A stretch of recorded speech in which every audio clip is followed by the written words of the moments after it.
pero totoo man yun, no? Oo, dapat ganito yung mga tunay na master. Kasi pag, Hindi puro hatak lang. oo, pag sinarang spot natin, wala na tayong ibablog. Ay, siyang tunay. Wala nang mga katotong hatak. Wala.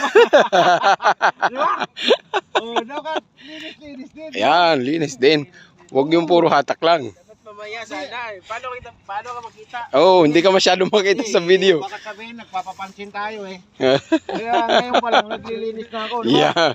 Ayos. Sana tularan ninyo yung mga ganitong master.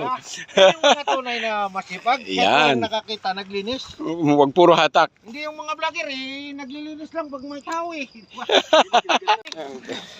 Vlogger ka rin? Parang, O, sabi mo, Ano?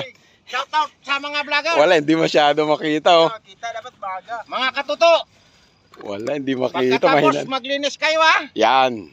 Ayan oh. Friendly Shout out reminder. Sa mga matitinding vlogger sa Dubai ha. Pagkatapos maglinis ha. Puro kayo kagat-kagat, walang linis eh. Ayun, hindi masyado makita. So, yun oh, friendly reminder ni Master.